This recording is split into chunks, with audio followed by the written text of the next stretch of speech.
introduce, we have with us Dr. Rupa A.N., Joint Director, Crop Improvement, Karnataka State Department of Agriculture. And welcome, madam. So, KSDA is supporting us for many FPO programs. Okay, so this is not the first FPO program that we have conducted. We have conducted others, and I see some very familiar faces who have come for our earlier trainings also. So this particular conclave, we have called it Innovate, Sustain and Scale. Means it is not only at the scientist level doing very, developing technologies, but also you should know how to, acceptability in the farmer's field, and then networking and scaling of the business is very important. So it needs a different altogether skill totally. So I think our three speakers were speaking about that through the day, madam. So the topics were how to build sustainable and scalable agri-ventures by Shashi Kumar, founder of Akshaya Kalpa Organic. Tumba chanagi matadidro, and he shared his experience. So there were a lot of interactions there. And also next, carbon farming and markets Vishya Ganesh Babu Auru, he spoke, managing director of Bhumitra. He spoke.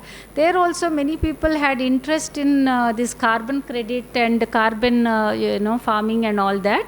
So it went very well. And lastly, our own incubatee, Dr. M.S. Rao.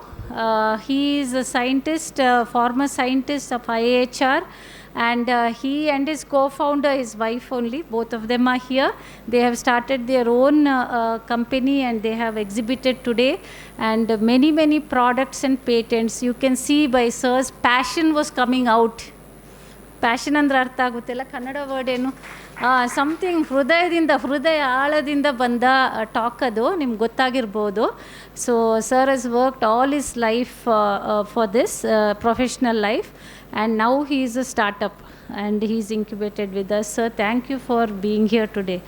And so other three things happened, madam. And also in the side parallelly we had this exhibition. About 55 exhibitors were there, out of which many were startups, our own startup, other startups, incubators, and also FPOs. Okay, many FPOs had also put up their stalls. So all this happened. I think it was very useful to all the participants, and there was a lot of interaction at the exhibition. So another thing is parallelly, which we didn't tell from morning, is we had many 100 FPO representatives here who had registered, and they will continue to stay for tomorrow for additional training. So that particular training is called Accelerating Input and Output Business for FPOs. So 50 FPOs have registered, madam. So this is something I just want to tell you and tell all. It was, I think, good. One or two feedbacks we can actually, have now. Anybody who wants to say something for 2 minutes? Yeah. Thank you.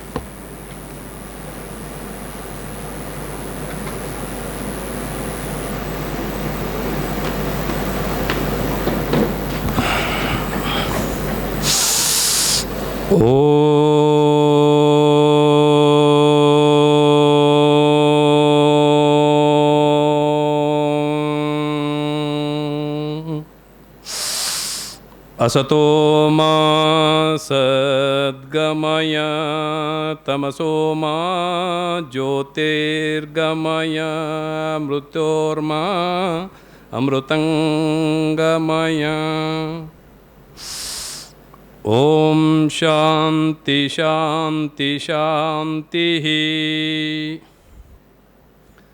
ಬಿಸಿಲದಗೆಯಲ್ಲಿ ಅರವಟ್ಟೆಯನ್ನುಟ್ಟು ಅರವಹಟ್ಟೆಯಿಂದ ತನ್ನ ಚಿಕ್ಕ ಫಲವನ್ನು ಚಿಕ್ಕ ನೇಗಿಲು ಹಿಡಿದು ಉಳ್ತಾ ಇರತಕ್ಕಂಥ ಅನಂತ ಕೋಟಿ ರೈತರ ಪವಿತ್ರ ಪಾದಕ್ಕೆ ಈ ಸಂದರ್ಭದಲ್ಲಿ ಅನಂತ ಕೋಟಿ ಭಕ್ತಿಯ ಪ್ರಣಾಮಗಳನ್ನು ಸಲ್ಲಿಸಿ, ಕೃಷಿವಾಗ್ತಾ ಇರತಕ್ಕಂಥ ಕೃಷಿಕನ ಬದುಕಿನಲ್ಲಿ ಹೊಸ ಬೆಳಕು ತರಬೇಕು ಅಂತಕ್ಕಂಥ ದಿಶೆಯಲ್ಲಿ ನಿರಂತರವಾಗಿ ಪ್ರಯತ್ನ ಮಾಡ್ತಾ ಇರ್ತಕ್ಕಂಥದ್ದು. ಸುಮಾರು 2016ರಿಂದ ಇಲ್ಲಿವರೆಗೂ ಬಹುತೇಕ ರೈತರ ಅಗತ್ಯತೆಗಳನ್ನು ಗುರುತಿಸಿ ಅವರ ಮನೆ ಬಾಗಿಲಿಗೆ ತಾಂತ್ರಿಕತೆಗಳನ್ನು ತೆಗೆದುಕೊಂಡು ಹೋಗ್ತಕ್ಕಂಥ ನಿಟ್ಟಿನಲ್ಲಿ ಕೆಲಸ ಮಾಡ್ತಾ ಇರ್ತಕ್ಕಂಥ ನಮ್ಮದು ಬೆಂಗಳೂರಿನ ಅಗ್ರಿಕಲ್ಚರ್ ಯೂನಿವರ್ಸಿಟಿಯ ಅಗ್ರಿ ಇನೋವೇಷನ್ ಸೆಂಟರ್ನ ಈ ಒಂದು ಕಾರ್ಯವನ್ನು ಪ್ರಥಮದಲ್ಲಿ ನಾನು ಭಾಳ ಸ್ತುತ್ಯಾರ್ಹ ಅಂತ ಅಂದ್ಕೊಂಡು ಆ ಕಾರ್ಯಕ್ಕೆ ತಮ್ಮೆಲ್ಲರ ಪರವಾಗಿ ಹೃತ್ಪೂರ್ವಕವಾಗಿರ್ತಕ್ಕಂಥ ಅಭಿನಂದನೆಗಳನ್ನು ಹೇಳಲಿಕ್ಕೆ ಬಯಸ್ತೇನೆ ಅಂತ ಹೇಳಿ, ಹಾಗೆಯೇ ಕೊನೆಯ ಘಟ್ಟದಲ್ಲಿ ನಡೀತಾ ಇರ್ತಕ್ಕಂಥ ಈ ಸಮಾರಂಭದ ವೇದಿಕೆ ಮೇಲೆ ಇರ್ತಕ್ಕಂಥ ಅಗ್ರೋ ಇನೋವೇಷನ್ ಸೆಂಟರ್ನ ಮುಖ್ಯಸ್ಥರಾಗಿರ್ತಕ್ಕಂಥ ಡಾಕ್ಟರ್ ವೀಣಾಜಿ ಅವರಲ್ಲಿ, ಹಾಗೆಯೇ ನಮ್ಮ ಕೃಷಿ ಇಲಾಖೆಯ ಜಂಟಿ ನಿರ್ದೇಶಕರಾಗಿರ್ತಕ್ಕಂಥ ರೂಪಾಜಿ ಅವರಲ್ಲಿ ಸಹ ತಮ್ಮೆಲ್ಲರ ಪರವಾಗಿ ಶರಣಾರ್ಥಿಗಳನ್ನು ಹೇಳಲಿಕ್ಕೆ ಬಯಸ್ತೇನೆ. ಹಾಗೆಯೇ ಇಲ್ಲಿ ಸೇರಿರ್ತಕ್ಕಂಥ ತಮ್ಮೆಲ್ಲರಿಗೂ ಸಹ ನನ್ನ ಭಕ್ತಿಯ ಶರಣಾರ್ಥಿಗಳು. ಕೊನೆಗೆ ನಂದು 2 ನಿಮಿಷ ನನಗೆ ಹೇಳಿದರು, 2 ನಿಮಿಷ ಈ ಒಂದು ದಿನದ ಕಾರ್ಯಕ್ರಮದ ಬಗ್ಗೆ ಏನು ಹೇಳ್ತೀವಿ ಫೀಡ್ಬ್ಯಾಕ್ ಹೇಳಲಿಕ್ಕೆ ಅಂತ ಹೇಳಿತು. ಬಹುತೇಕ ಬೆಳಗ್ಗೆಯಿಂದ ನಡೆದಿರ್ತಕ್ಕಂಥ ಕಾರ್ಯಕ್ರಮ ಇದು ವಿಶೇಷವಾಗಿ ಅಗ್ರೋ ಇನೋವೇಷನ್ ಸೆಂಟರ್ನವರು 2ನೇ ಬಾರಿಗೆ ಆಯೋಜನೆ ಮಾಡ್ತಾ ಇರ್ತಕ್ಕಂಥ ಈ ಒಂದು ಸಮಾವೇಶ ಬಹುತೇಕ ಹೆಸರಿಟ್ಟಿರೋದನ್ನು ನಾವು ನೋಡ್ತಾ ಇದ್ದೀವಿ. ಅಗ್ರಿ ಸ್ಟಾರ್ಟಪ್ಸ್ ಅಂತ ಹೇಳಿ, ಬಹುತೇಕ ಕೃಷಿ ನವೋದ್ಯಮ ಅಂತ ಹೇಳಿದರೆ ಬಹುತೇಕ ಕೃಷಿಯನ್ನು ನಾವು ನವೋದ್ಯಮದ ಕಡೆಗೆ ತೆಗೆದುಕೊಂಡು ಹೋಗ್ತಕ್ಕಂಥ ನಿಟ್ಟಿನಲ್ಲಿ ಇವತ್ತು ಇಡಬೇಕಾಗಿರ್ತಕ್ಕಂಥ ಹೆಜ್ಜೆಗಳು ಏನಿದ್ದಾವೆ ಅದಕ್ಕೆ ಈಗಾಗಲೇ ಬಹಳಷ್ಟು ಪರಿಣಿತರು ಏನು ತಯಾರು ಮಾಡಿರ್ತಕ್ಕಂಥ ತಾಂತ್ರಿಕತೆಗಳನ್ನು ಎಲ್ಲರಿಗೂ ಪರಿಚಯಿಸಬೇಕು ಅಂತಕ್ಕಂಥ ದಿಸೆಯಲ್ಲಿ ಒಂದೇನು ಪ್ರಯತ್ನ ನಡೀತು. ಇದು ಬಹಳ ಅದ್ಭುತವಾಗಿ ನಮ್ಮನ್ನೆಲ್ಲ ತಲುಪಿದೆ ಅಂತ ನಾನು ಅನ್ಕೋತೇನೆ. ಭಾಳಷ್ಟು ಯಂಗ್ ಮೈಂಡ್ ಇದ್ದಾರೆ, ಕೃಷಿ ಬಗ್ಗೆ ಆಸಕ್ತಿ ಇದ್ದವ್ರು ಇದ್ದಾರೆ, ಭಾಳಷ್ಟು ಕನ್ಫ್ಯೂಷನ್ದಾಗಿದ್ದಷ್ಟು ನಾವು ಜನ ಇದ್ದೀವಿ. ಅದು ಏನು ಅಗ್ರಿಕಲ್ಚರು ಹೋಗ್ಬೇಕಂತದ, ಹ್ಯಾಂಗೆ ಮಾಡೋದು, ಏನೆಲ್ಲ ಎಲ್ಲಿ ಸಿಗ್ತೈತಿ ಅಂತ ಹಿಂಗೆ ಸಮಸ್ಯೆಗಳು ನೂರಾರು ಹೇಳೋರು ಇದ್ರೆ ಅದರ ಮಧ್ಯೆ ಬಹುತೇಕ ನಾ ಅನ್ಕೋತೇನೆ ಈ ಒಂದು ಸಮಾವೇಶ ನಮ್ಮಲ್ಲಿರ್ತಕ್ಕಂಥ ಸಮಸ್ಯೆಗಳಿಗೆ ಬಹುತೇಕ ಪ್ರತಿಶತ ಒಂದು 80%ಕ್ಕಿಂತ ಹೆಚ್ಚಿಗೆ ಪರಿಹಾರನ ತಂದು ಕೊಟ್ಟೈತಿ ಅಂತಕ್ಕಂಥದ್ದನ್ನು ಹೇಳಲಿಕ್ಕೆ ನಾನು ಭಾಳ ಅಭಿಮಾನ ಪಡ್ತೀನಿ ಅಂತ ಹೇಳಿ. ಯಾಕಂದರೆ ಉದಾಹರಣೆಗೆ ಡಾಕ್ಟರ್ MS ರಾವ್ ಸರ್ ಅವರು ನಮ್ಮ ಜೊತೆಗೆ ಮಾತಾಡ್ತಾಯಿದ್ರು, ಇತ್ತೀಚಿನ ಟ್ರೆಂಡ್ ಅಂದರೆ ನೈಸರ್ಗಿಕ ಕೃಷಿ ಅಥವಾ ಸಾವಯವ ಕೃಷಿ ಅಂತ ಅಂದ್ಕೊಂಡು ಏನು ನಡೀತಾ ಇದೆ ಒಂದು ಬಹುತೇಕ ಅದನ್ನು ಬಂಡವಾಳ ಮಾಡಿಕೊಂಡು ಅದನ್ನು ಮಾಪ್ಯ ಮಾಡ್ತಕ್ಕಂಥ ಜನನೂ ಇವತ್ತು ಬಹಳಷ್ಟು ಜನ ಹುಟ್ಟುಕೊಂಡವರು. ಅದರ ಮಧ್ಯೆ ನಿಜವಾದ ಸಾವಯವ ಕೃಷಿ ಏನು, ಅದಕ್ಕೆ ಪರಿಕರಗಳು ಏನಾಗಬೇಕಾಗೈತಿ, ಅದನ್ನು ಹ್ಯಾಂಗೆ ಬಳಸಬೇಕು ಅನ್ನೋದ್ರ ಬಗ್ಗೆ ಬಹುತೇಕ ಸುದೀರ್ಘವಾಗಿ ನಮ್ಮ ಜೊತೆಗೆ ಇದ್ಕೊಂಡು ಮಾತಾಡಿರ್ತಕ್ಕಂಥ ಒಂದು ಉದಾಹರಣೆ ಸಾಕು. ಇವತ್ತು ನಾವು ಸಸ್ಟೈನಬಲ್ ಅಗ್ರಿಕಲ್ಚರನ್ನು ಸಾವಯವದಲ್ಲಿ ಮಾಡ್ಬೋದು ಅಂತಕ್ಕಂಥದ್ದನ್ನು ಇವತ್ತು ಈ ಕಾರ್ಯಕ್ರಮದಲ್ಲಿ ನಿರೂಪಿಸಿದ್ದಾರೆ ಡಾಕ್ಟರ್ ರಾವ್ ಅಂತಕ್ಕಂಥದ್ದು ಸಹ ಇಲ್ಲಿ ನಾನು ಅಭಿಮಾನದಿಂದ ಹೇಳಲಿಕ್ಕೆ ಬಯಸ್ತೇನೆ. ಬಹುತೇಕ ನಿರಂತರವಾಗಿ ಕಾರ್ಯಕ್ರಮ ಮಾಡ್ತಾ ಇರ್ತಾರೆ. ಅದಕ್ಕೆ ಇಲ್ಲಿ ಸೇರಿರ್ತಕ್ಕಂಥವರು ಬಹುತೇಕ ನಾವು FPOದಿಂದ ಬಂದಿದ್ದೀನ, ನನ್ನದೇ ಆದಂಥ ಒಂದು ದಾಸೋಹಿ ರೈತ ಉತ್ಪಾದಕ ಕಂಪನಿ ಅಂತಿದೆ, ಸುಮಾರು 750 ಜನರಿದ್ದಾರೆ. ಎಂಡ್ ಟು ಎಂಡ್ ಸೊಲ್ಯೂಷನ್ ಕೊಡ್ತಾ ಇದ್ದೀವಿ. ಅದು all facilities under one roof ಬರಬೇಕು ಅಂತಕ್ಕಂಥ ದಿಶೆಯಲ್ಲಿ ನಾವು ಕೆಲಸ ಮಾಡ್ತಾ ಇದ್ದೀವಿ. ಬಹುತೇಕ ಇಲ್ಲಿ ಬಂದಾಗ ನನಗೆ ಅಷ್ಟು ಹಲವಷ್ಟು ವಿಚಾರ ಗೊತ್ತಿರ್ಬೋದು, ಆದರೆ ಯಾವಾಗ ಅಗ್ರಿ ಇನೋವೇಷನ್ ಸೆಂಟರ್ಗೆ ನಾನು ಬರ್ತೀನಿ ಒಂದಿಲ್ಲ ಒಂದು ಹೊಸದನ್ನು ಕಲಿತು ಹೋಗ್ತೀನಿ ಅಂತಕ್ಕಂಥದ್ದನ್ನು ಹೇಳಲಿಕ್ಕೆ ಬಯಸ್ತೇನೆ. ಇವತ್ತೂ ಸಹ ಭಾಳಷ್ಟು ಹೊಸ ವಿಚಾರಗಳನ್ನು ಕಲ್ತು ನಾನು. ಬಹುತೇಕ ಕೋಆರ್ಡಿನೇಷನ್ ಭಾಳ ಚೆನ್ನಾಗಿತ್ತು, ಊಟದ ವ್ಯವಸ್ಥೆ ಚೆನ್ನಾಗಿತ್ತು, ಹಾಸ್ಪಿಟಾಲಿಟಿ ಚೆನ್ನಾಗಿತ್ತು, ಏನು ರಿಸೋರ್ಸ್ ಪರ್ಸನ್ ತಾವು ಆಯ್ಕೆ ಮಾಡಿದ್ರಿ ಭಾಳ ಅದ್ಭುತ ಇತ್ತು.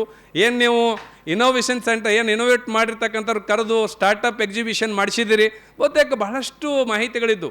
ಒಂದು ಹೇಳಿ ನಾನು ಮಾತು ಮುಗಿಸ್ತೇನೆ, ನಾನು ಭಾಳ ಹುಡುಕಾಟದಲ್ಲಿದೆ. FPOದೇನು ನಮ್ಮದು ಡೇಟಾ ಮ್ಯಾನೇಜ್ಮೆಂಟ್ ಇದೆ ಅದನ್ನು ಕಂಪ್ಯೂಟರೈಸ್ಡ್ ಮಾಡಬೇಕು ಅಂತ ಹೇಳಿದ್ರೆ ಬಹುತೇಕ ಇಲ್ಲಿ ತನಕ ಯಾರೂ ಆ ನಿಟ್ಟಿನೊಳಗೆ ನನಗೆ ಸರಿ ಸಿಕ್ಕಿರಲಿಲ್ಲ. ನಮ್ಮದು ಒಬ್ಬರು ಬಂದಿದ್ದರು, ನನಗೆ ಭಾಳಷ್ಟು ಕಡೆ ನಾನು ಎನ್ಕ್ವೈರಿ ಮಾಡಿದೆ. ಇವತ್ತು ನಮ್ಮ ಸೆಂಟರ್ ಆಫ್ ಎಕ್ಸಲೆನ್ಸ್ ಫಾರ್ FPOದ ಜೊತೆಗೆ ಮಾತಾಡಿದೆ, ಅಗ್ರಿಕಲ್ಚರ್ ಡಿಪಾರ್ಟ್ಮೆಂಟ್ ಜೊತೆ ಮಾತಾಡಿದೆ, ಭಾಳಷ್ಟು ಕಡೆ ದೇಶಾದ್ಯಂತ ಎಲ್ಲ ಕಡೆ ಅಡ್ಡಾಡಿನ, ಹೈದರಾಬಾದ್, ಬಾಂಬೆ, ಪುಣೆ, ಬೆಂಗಳೂರು ಎಲ್ಲ ಕಡೆ ಬಂದಿನ, ಆದರೆ ಆ ಒಂದು ಸೊಲ್ಯೂಷನ್ ಸಿಕ್ಕಿದ್ದಿಲ್ಲ. ಬಹುತೇಕ ಇವತ್ತು ಒಬ್ಬರು ಏನು ನಮ್ಮ ಸ್ಟಾರ್ಟಪ್ನವರು ಆ ಒಂದನ್ನು ಭಾಳ ಸರಳ ಮಾಡಿಕೊಟ್ರು. FPO ಕನೆಕ್ಟ್ ಮಾಡಲಿಕ್ಕೆ ಏನು ಬೇಕು ಅನ್ನೋದನ್ನು ಭಾಳ ಸರಳವಾಗಿ ಮಾಡಿಕೊಟ್ಟಿದ್ರು. ಅಂತಹ ಹೊಸ ನಾವೀನ್ಯದ ತಂತ್ರಗಾರಿಕೆಗಳನ್ನ ಅಳವಡಿಸ್ಕೊಂಡು ಸುಸ್ಥಿರವಾದಂಥ ಕೃಷಿಯನ್ನು ನಾವು ಮಾಡ್ಬೋದು, ಕೃಷಿಯಲ್ಲಿಯೂ ಬದುಕನ್ನು ಕಟ್ಕೋಬೋದು ಅನ್ನೋದನ್ನು ಬಹುತೇಕ ಈ ಒಂದು ಕಾರ್ಯಕ್ರಮ ನಿರೂಪಣೆ ಮಾಡ್ತು ಅಂತ ಹೇಳಿ ನಾನು ಹೇಳಲಿಕ್ಕೆ ಭಾಳ ಸಂತೋಷ ಪಡ್ತೀನಿ. ಜೊತೆಗೆ ನಾನು 2 ಮಕ್ಕಳಿದ್ದಾರೆ, 2 ಮಕ್ಕಳನ್ನು ಒಕ್ಕಲಿಗೆನ ಮಾಡ್ಬೇಕಂತೇಳಿ ನಾವು ತೀರ್ಮಾನ ಮಾಡಿದ್ವಿ. ನಮ್ಮ ಹೆಣ್ಮಕ್ಳು ನನ್ನ ಶ್ರೀಮತಿ ಇದ್ದಕ್ಕೂ ಆಕಿ ಲಾದಾಗ ಡಾಕ್ಟ್ರೇಟ್ ಮಾಡ್ಯಾಳ, ಚಲೋ ಈಗ ಲಾ ಕಾಲೇಜದ ಪ್ರಿನ್ಸಿಪಾಲ್ ಅದಾಳು, ಒಳ್ಳೆ ಲೀಗಲ್ ಪ್ರಾಕ್ಟೀಷ್ನರ್ ಅದಾಳು. ಅವ್ರು ನನಗೂ ಚಲೋ ಜಮೀನು ಅದ, ಚಲೋ ಪೊಸಿಷನ್ದಾಗ ಇದೀವಿ ಕರೆ.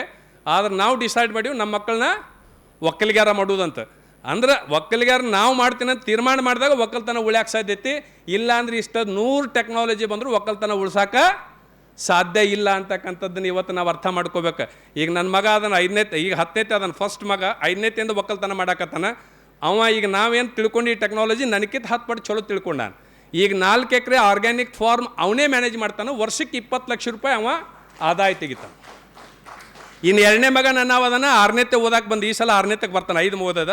ಅವ್ಗೆ 200 ಕೋಳಿ ಮಾಡಿ ಕೊಟ್ಟೀನಿ, ಮೊಟ್ಟೆ ಕೋಳಿದು ಅವ್ನಿಗೆ ಬಿಸ್ನೆಸ್ ಹಚ್ಚೀನಿ. ತಿಂಗಳಿಗೆ 15,000 ರೂಪಾಯಿ ಅವ ಪಗಾರ ತೆಗಿತಾನೆ. ಅಂದ್ರೆ ನಾ ಹೇಳಕತ್ತಿದ್ದು ನಿಮಗೆ, ಒಕ್ಕಲ್ತನದಾಗ ಲಾಸ್ ಐತೆ ನಾವು ಯಾವ ಅದಾನ ಅವ ದುಡ್ಯಾಂಗಿಲ್ಲ ಅಂತ ಅರ್ಥ. ಆಗಲೇ ಮುಂಜಾನೆ ಒಬ್ರು ಸಾಹೇಬ್ರು ಹೇಳ್ತಾ ಇದ್ರಲ್ಲ, ಅಕ್ಷಯ ಕಲ್ಪದವ್ರು ಹೇಳಕತ್ತಿದ್ರು, ಒಕ್ಕಲ್ತನ ಅನ್ನೋದನ್ನು ನಾವು ನೌಕರಿ ಮಾಡ್ಕೋಬೇಕು, 8 ತಾಸು ಕನಿಷ್ಠ ಈ ಕ್ಷೇತ್ರದಾಗ ನಾ ಕೆಲಸ ಇರಬೇಕು ಅನ್ನಂಗೆ ನೀವು ಯಾರು ದುಡಿತೀರಿ, ಒಕ್ಕಲ್ತನ ಲಾಸ್ ಇಲ್ಲ ಅನ್ನೋದಕ್ಕೆ ಬಹುತೇಕ ನಂದು ಒಂದು ಅನುಭವ ಐತಿ.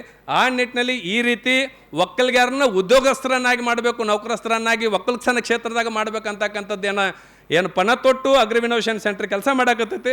ಬಹುತೇಕ ಅದಕ್ಕೆ ನಾನು ಅವ್ರಿಗೆ ಎಷ್ಟು ಅಭಿನಂದನೆಗಳನ್ನು ಹೇಳಿದ್ರು ಸಾಲದು. ಒಳ್ಳೆ ಅದ್ಭುತವಾದಂಥ ಕಾರ್ಯಕ್ರಮ ಕೊಟ್ಟಿರಿ ಮೇಡಮ್. ಹೀಗೇ ಮುಂದುವರಿಲಿ ನಿಮ್ಮ ಕಾರ್ಯಕ್ರಮದ ಅಭಿಯಾನ. ಮತ್ತೆ ಮತ್ತೆ ಹೊಸ ಕಾರ್ಯಕ್ರಮನ ಆಯೋಜನೆ ಮಾಡಲಿ, ಆ ಶಕ್ತಿ ನಿಮಗೆ ಭಗವಂತ ಕೊಡಲಿ ಅಂತ ಹಾರೈಸಿ ನನ್ನ ಮಾತು ಮುಗಿಸ್ತಾ ಇದ್ದೀನಿ. ಜೈ ಹಿಂದ್, ಜೈ ಕಿಸಾನ್.